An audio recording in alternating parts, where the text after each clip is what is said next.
Likutei Sichos, Chelik Tesvav, that's volume 15, the first Sicha for Parshas Lecha. Before we begin the Sicha, I'd like to go over a few points. You see, this Parsha, Parshas Lecha, is where we begin to learn, and then we'll continue to find out more and more about the life, the career of the founder of our nation, the founder of our faith, Avraham Avinu, our father Abraham. Now, the truth is, we kind of heard about him already in last week's Parsha, as he was, quote, born at the end. The news of his birth is already shared with us at the end of last week's Parsha. Another interesting point is that if you really look at the first three Parshiot, that is Bereshis, Noach, Lech Lecha, of the Torah, it doesn't look like it doesn't seem like it, but if you really look closely, it actually spans 20 generations. Okay, the first Parsha Bereshit up to Noach is about 10 generations. It covers very briefly, very quickly, it is 10 generations. And then from Noach until Lech Lecha now, where it really begins to detail the life of Avram, is also another 10 generations. Now, this Sicha actually was not said, so to speak, in conjunction with this Parsha in particular. It's actually an explanation from the Rebbe, a very amazing insight into the difference between the first 10 generations of since creation and the second 10 generations, these two periods. This is actually a talk from the Rebbe that was said more in the summertime, meaning it was an explanation on a Mishnah in Pirkei Avot, a Mishnah in the Ethics of the Fathers, namely in chapter 5. And we're going to go through some of these Mishnahs now. And there the Rebbe explained and elaborated, because there the Mishnah discusses the contrast between these two time periods. So let's first focus and let's get a quick familiarity with these Mishnahs, so we have a better appreciation of this Sicha, of this talk of the Rebbe. So the first Mishnah, the first paragraph that is, in chapter 5 of the Ethics of the Fathers says, quote, with 10 utterances God created the world. Why did he create the world with 10 utterances? He could have done it with one. So, and I'm paraphrasing, says the Mishnah, the reason for it is, he went into this elaboration in order to bring retribution from the wicked ones. Follow these words, bring retribution from the wicked ones who destroy the world, through their actions that is, and to bring more reward, good reward, to the righteous ones, to the tzaddikim, those who work on Lekayem et haolam, to sustain the world. That is the first Mishnah, the first paragraph. The next Mishnah says also something about the number 10, and that is that there are 10 generations from Adam, that is from the first man that God created, until Noach. 10 generations. And why would the 10 generations? Says the Mishnah. Why 10? Why this long period of time? Says the Mishnah, because God has an abundance of erech hapayim, of patience. This is to tell us about God's great patience, that all these generations were repeatedly and continuously angering him and doing all these terrible wicked things, and yet he waited all full 10 generations until it came to Noach, and that's when he brought upon them the flood and he destroyed the world. The second part of the Mishnah says there are 10 generations from Noach until Avraham. That to tell us what? That to tell us how patient Hashem is, how great his patience is, that all these generations from Noach to Avraham were also continuously and consistently angering Hashem, yet Hashem waited until Avraham came, and through his righteousness he took the reward of all of them. In a later Mishnah, if you look in chapter 5, in a later Mishnah, that is in Mishnah 6, Mishnah Vav, the 6th paragraph, over there it also tells us about 10 things, 10 matters related to the creation of the world. And it says over there, quote, 10 things were created on the very last moment of Friday, right before Shabbat came in, right before the day of rest came in, when God, so to speak, totally ceased any whatsoever operations, any whatsoever work. Okay, so notice that it's only later that he talks about what occurred on the end of the 6 days of creation. So, obviously, this Sicha is going to focus on mostly the second Mishnah. The second Mishnah, which speaks about the contrast from the 10 generations that began at Adam and culminate with Noach, and they got destroyed, versus the next 10 generations from Noach to Avram, which although they were not righteous by any means, in fact they were wicked, very similar to those prior to them, to their predecessors, and yet Avraham comes and gets their reward. And that's precisely the question. What reward did Avraham receive? What reward is there that Avraham received? The statement is that they also angered Hashem, that they did wicked things. So what reward is there? And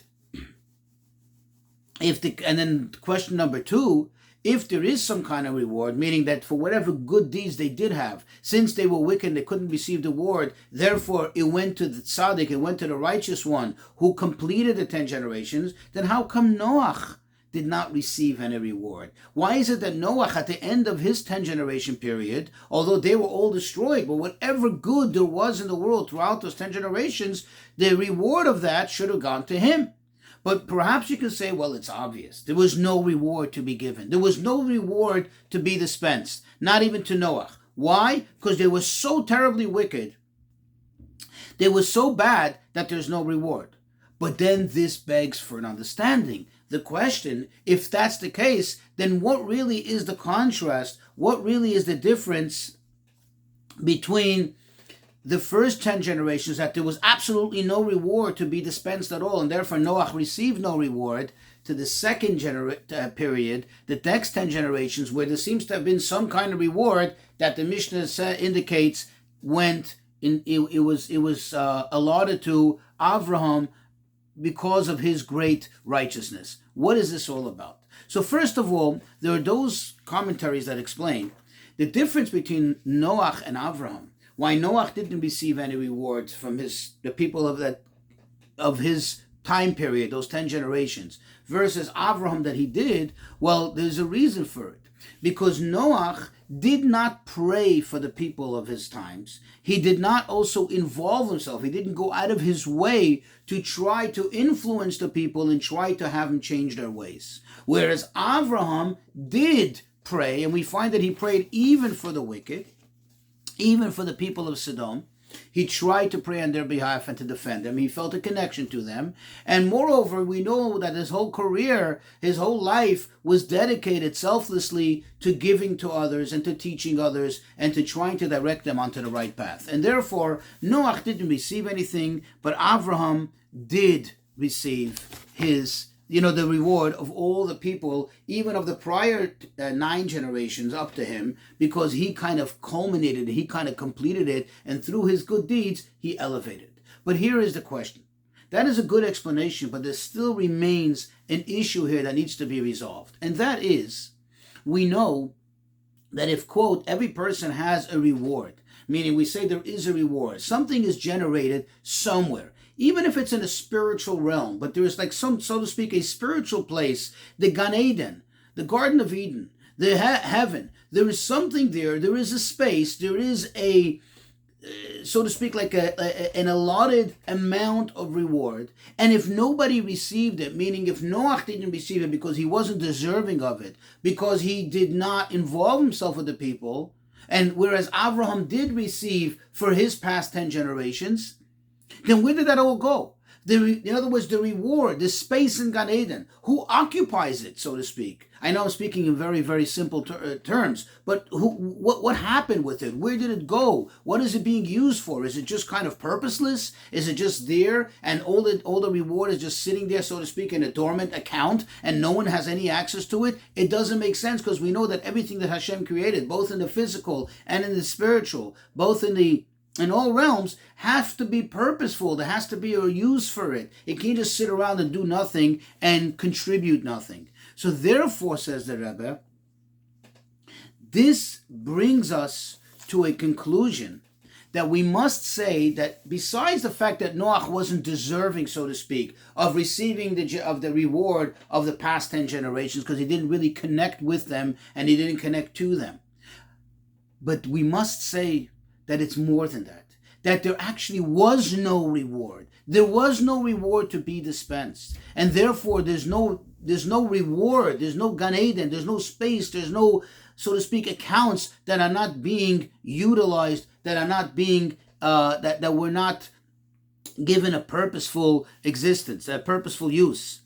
The question, however, is then what is the difference? We're back to the original question. What then is really the difference between the first 10 generations and the latter 10 generations? That the first 10 generations had no reward versus the latter ones that did have a reward, which Avraham received by virtue of his connection to them, by virtue of his dedication towards them. Another interesting question in this Mishnah is, what did we say? That the first 10 generations, what is the purpose of 10 generations? That it was to show us how patient Hashem is, how much he's erech hapayim, how patient he is. And he was patient all the way till the end of the 10th generation, and then he destroyed them in the time of Noach.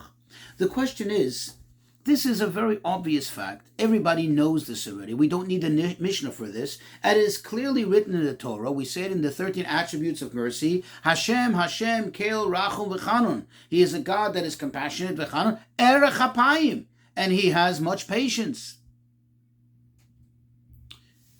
Perhaps, it seems that maybe the novelty here in this Mishnah is, meaning what the Mishnah is trying to teach us, something which I would otherwise not know, is not that Hashem is patient, but how much he is patient, because the verse never quantifies exactly how much is the patience of Hashem, how far it goes, and therefore the Mishnah is telling us, listen, it goes for 10 generations, and here is the precedent, here is the historical proof for it, that the first 10 generations, Hashem was patient with them, only after that did he destroy them. But if that's the case, which seems to be logically the case, the question still is, why 10? What is the significance of 10? Why 10 generations? Why not 5 generations? That's also a long period of time. Especially in those days, the generations were very long. People lived very long. Why 10? What's the significance of 10? So the Rebbe says, in order to understand all of this, to really put this all in perspective, we take a moment to really to analyze, that is, the entirety of this chapter. If you look at the chapter in Pirkei Avot, and again, I invite you to look at it inside so you'll see where everything fits in. As we mentioned, in chapter 6, it discusses, quote, the 10 things that Hashem created at the very last moment of creation, as, so to speak, the sun was setting on Friday afternoon at the end of the 6th day of creation, and enumerates all the 10 things that Hashem created. And of course, the question is, the order seems to be out of place. If you look at the first Mishnah, speaks about the 10 utterances. The 10 utterances Hashem used to create the world, and it tells us why. Makes sense. And it follows that the next Mishnah should be what? What happened towards the end of the 6 days of creation, which is Mishnah 6, paragraph 6. However, how does it appear in the Mishnah? The next Mishnah is about the 10 generations from Adam to Noach and from Noach to Avraham. And only later does it talk about this. The order seems to be out of whack. Well, the answer, however, is that what the Mishnah is really doing, it's obvious that what's the point of the Pirkei Avot is to tell us as follows. That in the first Mishnah, it's not just merely talking about the 10 utterances. No, it's talking about the kinds of people Hashem created. The types of behaviors that influence the world, the impact the human being has on the world. And therefore it tells us, look, Hashem used 10 utterances. In other words, it was so elaborate, this creation, it was so detailed, because there's 2 types of people. There are, quote, the wicked, as the Mishnah says, who destroy the world by their action. And therefore, they destroyed the word by action, and therefore Hashem went through this great length in order to have a deeper and a much more emphasized retribution. And then there are the contrast that tzaddikim, the righteous ones, who they work on mekaimim et haolam, they work on sustaining the world and making the world a viable place by their action, and therefore it's so elaborate to extend and to enhance, to amplify the reward that comes to them. And therefore, following this, it makes sense that immediately the Tana, meaning the sage of the Mishnah, brings us an actual example. He qualifies it by telling us, look, this actually happened. Look at the first 10 generations, which were wicked, and they were so wicked that their actions all were such that destroyed the world, or worked on destroying the world and creating the instability. And therefore, at the end of the 10 generations, Hashem totally destroyed them. Albeit Hashem was patient and therefore took 10 generations, versus the next 10 generations that although they were not righteous, but when came about a righteous man like Avraham, and he was able to retroactively enhance even their bad actions and elevate it, make it sustainable, to sustain it, then he got all their reward from all the good that was there. What is the real understanding behind this? In other words, it still did not explain the why. The question that we asked, why is there a difference between the first 10 generations and the last 10 generations? That Noach was also a tzaddik. Yes, he didn't connect to the people, but remember we asked the question, where's all the good, what they did? Where's the reward for all of that? It seems that there's no good whatsoever to be rewarded. Why? So the Rebbe explains that we find later in the Torah, we find sometimes what seems to be varying instruction, or in fact, it seems to almost be contradictory instruction when it comes to the collection of the war spoils. We find sometimes when the Jews went out to war, they were instructed to take the spoils, and there were times they were instructed not to take any spoils and to totally destroy it. Or sometimes within the same war, some types of spoils they can take and divide amongst the people, amongst the fighting soldiers, and the other types of spoils they were supposed to totally destroy. What is the meaning behind it? What is the spiritual meaning behind it? The idea is, and this applies to us, in our, quote, war on the Ra, on the bad, our war on evil, which really is all, that's what our lives is all about, to destroy the bad and bring out the good, that there's two types of bad. There is such bad that the only way that it can be dealt with, the only way you can deal with it is destroy it, to annihilate it, to totally get rid of it, to break it. Whereas some bad, there's such bad that, yes, it's true that when you look at it on the surface, it seems fully bad. But if one is able to really get into the depth of it, there are some good qualities there. There are what we call the sparks of good, the sparks of holiness. And if one can actually reach them and get in it, then he can make the whole thing purposeful by elevating it and bringing out the good that's in there. And this is the difference between these two time periods. The first 10 generations, there was absolutely no good. They were so bad, they were so wicked. They committed such wickedness that the only way, so to speak, Hashem had to deal with them was to totally wash them away, totally destroy them, totally get rid of them. Whereas the next 10 generations, true, it also accounts for them being very wicked, but still there was some good there. There was some good qualities, albeit very small ones, very minor ones, but enough that when Avram came and he elevated the world and he brought the world to a good place, he was able to elevate the retroactively, or the generations before him, and bring him to a good place. And therefore there was a reward for him to be able to receive the reward for them. And this also helps us understand why it was specifically 10 generations. Remember, we asked why the number 10? Yes, Hashem is patient, but why 10 generations?